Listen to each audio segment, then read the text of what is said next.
Hello, everyone. This is Eleanor Rigby. I was holding this tarnished silver pocket watch just this morning. The glass on the face is cracked right down the middle, and it hasn't ticked a single second since the bitter winter of 1952. But feeling its cold weight in my frail hands reminded me of how fleeting time truly is. If I hadn't learned the painful secret this broken watch taught me all those decades ago, I would have lost my marriage and everything that ever mattered to my soul. Before I tell you this story, please subscribe. I want to pass this wisdom down before I'm gone so you don't make the same mistakes I did. I am 106 years old. When you have lived out an entire century, you see empires rise and fall, but the human heart stays exactly the same. When Thomas and I got married in 1941, the world was on the brink of unimaginable fire. Young people today might not understand this, but back then you didn't marry because your bank accounts were full. You married because the world was terrifying, and you chose a partner to face the deep uncertainty with. Thomas went off to war, and for 3 years, my entire marriage consisted of ink-stained letters. When he finally came home, we thought the hard part was over. But surviving a war is one thing.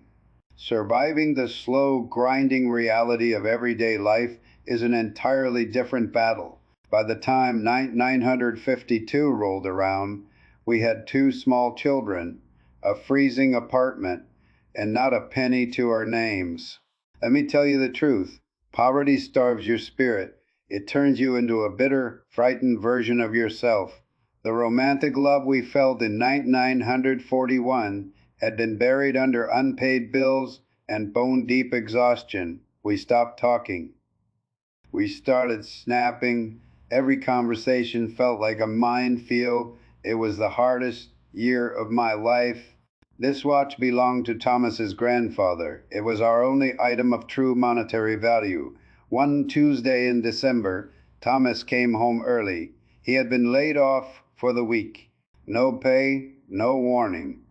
He walked into the kitchen, his shoulders completely slumped, and laid this silver watch gently on the table with hollow, defeated eyes.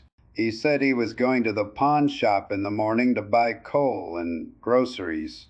I should have seen the absolute devastation in his eyes. I should have seen the sacrifice he was willing to make. But I was so tired, so scared, and so incredibly angry at the world. My fear turned into pure venom. I yelled that if he sold that watch, he was selling the last piece of dignity our family had left. In my blind rage, I snatched the watch and threw it across the room. It hit the cast iron radiator with a sickening crack. The glass shattered. The ticking stopped. I realized in that split second I hadn't just broken a watch. I had broken us. I dropped to my knees on the cheap linoleum floor, sobbing, waiting for him to walk out the door. I wouldn't have blamed him if he did, but he didn't. Thomas knelt down right beside me. He gently took my trembling hands in his rough, calloused ones, pulled my head to his chest, and just held me. He forgave me before I even had the courage to ask for it. We didn't sell the watch. We swallowed our pride and borrowed $5 from a neighbor, but something fundamental shifted in our freezing apartment that night. We learned that when the ship is sinking, you don't blame your partner for the leak. You grab a bucket together and start bailing water. We stopped fighting against each other and we started fighting the world, back to back. My late husband used to say, Eleanor, a marriage is like a garden. If you don't pull the weeds of resentment every single day, they will choke out the flowers before you even notice. I miss him dearly. And the funny thing is, I miss the struggles almost as much as I miss the triumphs. I miss the messy, beautiful reality of sharing a life with an imperfect human being. You have to understand the deeper meaning of this. I look at modern dating and I see people discarding relationships at the very first sign of friction.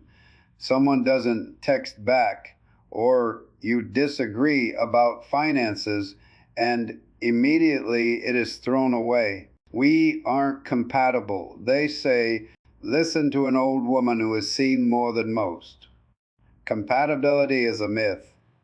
You will never find a human being who perfectly matches your every mood and habit. True, enduring love is not a magical connection you stumble upon.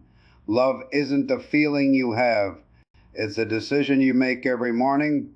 When you wake up, look at the person next to you, and decide, I choose you today. I will choose you when you are sick. I will choose you when you are broke.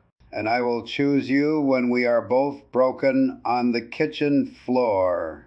Experience has taught me that the deepest, most profound intimacy comes from the trenches. It comes from looking at your partner when you are both at your absolute worst and deciding to stay anyway. Patience, sacrifice, loyalty, forgiveness is not a weakness. It is the strongest glue known to mankind. When Thomas forgave me for throwing that watch, he didn't just save our marriage, he saved my soul. I promise you, 50 years from now, you won't remember the vacations you didn't take or the petty arguments. You will remember the quiet moments of solidarity. You will remember the person who sat with you in the silence when words failed. In all my 106 years, my greatest achievement was loving one man with all my heart and being loved by him in return through the beautiful, chaotic storm of a long life. The secret to a happy life is choosing to build something that lasts instead of searching for something that is easy. I keep this broken watch on my nightstand to remind me that time stops for us all eventually. The minutes are ticking away right now as you listen to me. Don't waste them on pride. Don't waste them on anger. Find someone worth suffering with and build your paradise together, brick by brick. Thanks for listening to An Old Soul. Subscribe, share this with someone you love, and cherish them while they are here.